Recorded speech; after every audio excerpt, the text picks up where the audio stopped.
Lorsqu'une personne prend la propriété de quelqu'un d'autre sans permission, c'est indéniablement du vol et un crime en premier lieu.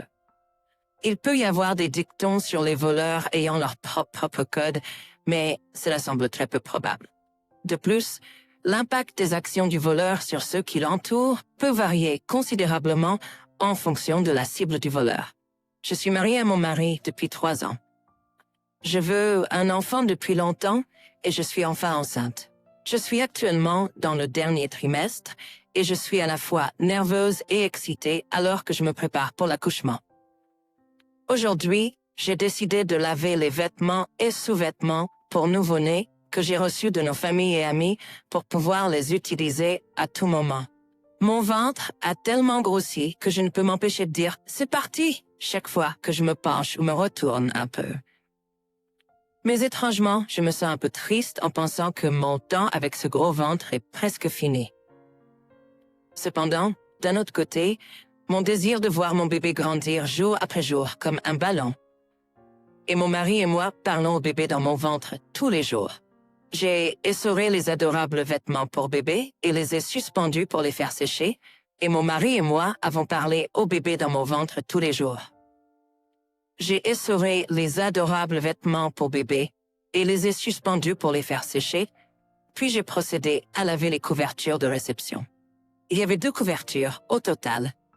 Alors que je les lavais soigneusement en imaginant envelopper notre enfant bien-aimé dedans et le ramener bientôt à la maison, le bébé a donné un petit coup de pied dans mon ventre. J'ai pensé que le bébé avait hâte de me rencontrer aussi et ça m'a fait sourire. Le temps était magnifique et la brise était douce, alors j'ai décidé de suspendre le linge dans la cour. Je suis allée faire des courses dans l'après-midi. J'ai fait quelques courses et je suis rentrée chez moi environ 1 heure plus tard. Alors que j'ouvrais la porte et me dirigeais vers la porte d'entrée, je me suis souvenu, c'est vrai, j'ai suspendu les vêtements et les couvertures pour bébé dans la cour. J'ai regardé dans cette direction et j'ai immédiatement remarqué quelque chose d'étrange. J'avais suspendu 2 couvertures de réception, mais il n'y en avait qu'une. Je me suis précipitée à l'intérieur de la maison pour décharger mes affaires, puis je suis sortie dans la cour pour vérifier à nouveau. Cependant, il n'y avait aucun signe de l'autre couverture nulle part. Il n'y avait pas de vent fort aujourd'hui, et s'il y en avait eu, d'autres choses auraient été emportées aussi. Alors pourquoi diable a-t-elle disparu? La seule possibilité restante est que quelqu'un l'ait volée. Mais est-ce que quelqu'un prendrait le risque de voler juste une couverture?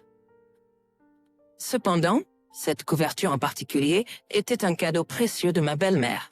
Alors je voulais vraiment la récupérer. Ce soir-là, j'ai appelé ma belle-mère, lui ai expliqué la situation et me suis excusée pour avoir perdu la couverture. Elle m'a chaleureusement rassurée et je me suis sentie un peu soulagée. Le lendemain matin, après avoir vu mon mari partir au travail, je suis sortie pour sortir les poubelles. Alors que j'allais retourner à la maison après avoir placé les poubelles à la zone de collecte, j'ai remarqué une famille de 3 personnes qui arrivaient.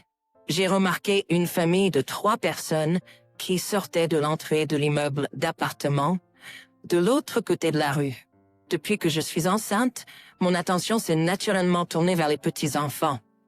La mère semblait légèrement plus jeune que moi, et elle tenait la main d'un garçon d'environ 3 ans. Il y avait un bébé qui semblait avoir environ 6 mois dans la poussette. Ils étaient tellement mignons.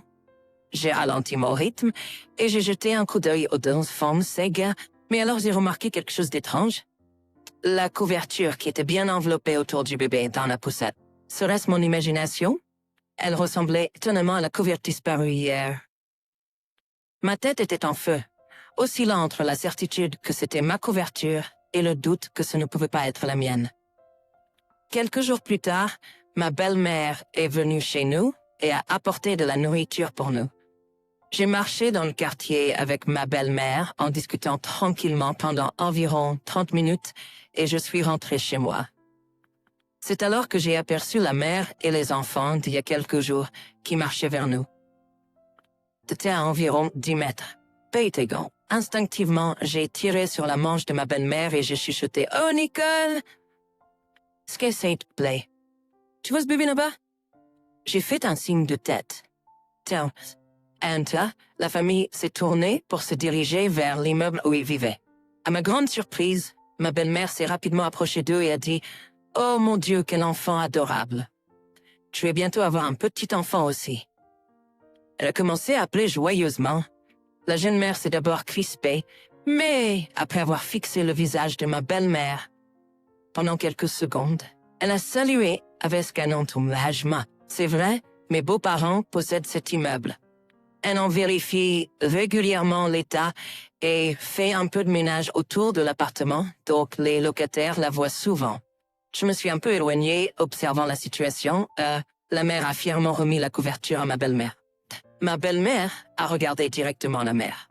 La mère avait un sourire forcé et des yeux fuyants. Ma belle-mère a insisté sans relâche. La fille psy. Le pauvre garçon de 3 ans avait l'air perplexe en regardant sa mère. Quand ma belle-mère a dit ça, elle a enfin remarqué ma présence, debout à une certaine distance d'elle. Et son visage est devenu confus et son corps s'est crispé. Quand ma belle-mère a demandé à nouveau, elle a posé sa tête sur le dossier de la chaise. Et finalement, elle a soupiré et a commencé à utiliser son téléphone. Avant que le mari ne puisse la réprimander ou dire quoi que ce soit. Mon beau-père est généralement un homme calme, mais il est honnête et traditionnel. Donc peut-être qu'il ne pouvait pas tolérer l'attitude de sa femme et a élevé la voix. Elle a exprimé ses vrais sentiments et a exposé sa vraie nature. Le mari a essayé maladroitement de calmer la situation, mais la colère de mes beaux-parents avait atteint son paroxysme. Quand mon beau-père l'a dit, la voleuse de couverture s'est levée brusquement, a fait le bruit tsk, et est partie précipitamment. Le mari l'a suivi maladroitement, s'excusant profusément.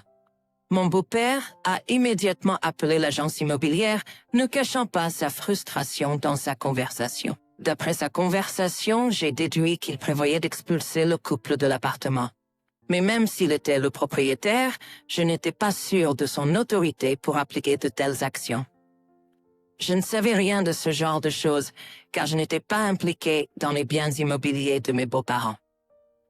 La maison dont elle a volé quelque chose avec un élan soudain était la maison de la famille du propriétaire de l'immeuble où elle habitait. Je me demande si elle regrette un peu maintenant avec cette coïncidence folle. Et puis, cet incident avec une simple couverture est devenu un gros problème. 2 semaines plus tard, ma belle-mère a apporté une nouvelle couverture qu'elle avait faite à nouveau. Elle a dit en me remettant la couverture douce et blanche, immaculée.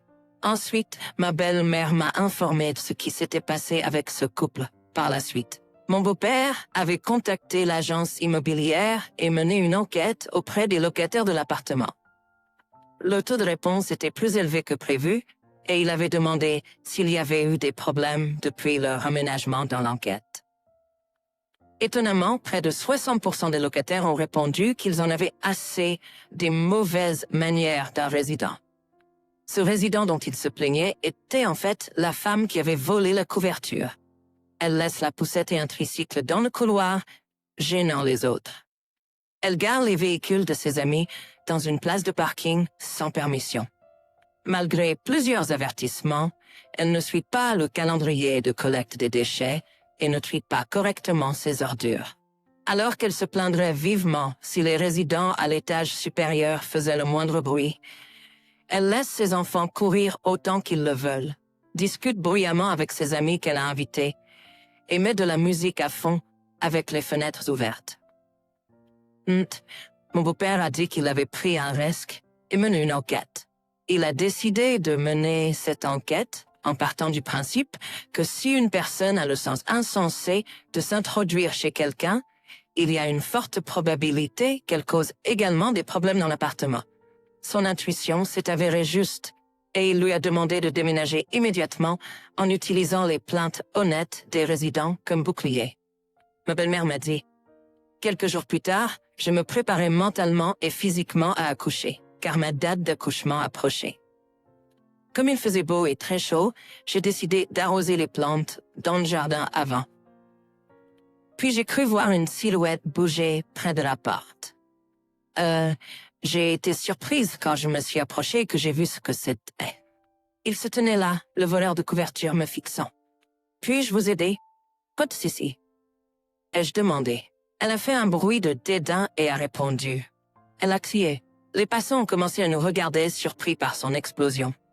Je n'avais jamais rencontré quelqu'un aussi dépourvu de réflexion sur soi. Je suis sur le point de donner naissance à mon enfant, mais je ne peux m'empêcher de ressentir de la compassion pour votre enfant, né d'une mère comme vous. Avez-vous déjà essayé d'évaluer objectivement vos actions? Ne trouvez-vous pas étrange que vous continuez les autres de cette façon? S'il vous plaît, partez. Sinon, je vous signalerai immédiatement à la police. Ai-je prévenu en sortant mon téléphone? Quand elle a entendu le mot « police », le voleur de couverture a quitté précipitamment sans faire de bruit, comme si elle était une personne complètement différente de celle avec une attitude menaçante plus tôt. Après ce jour-là, nous n'avons plus jamais revu cette famille. J'ai donné naissance à un petit garçon en bonne santé, quelques jours après la date prévue.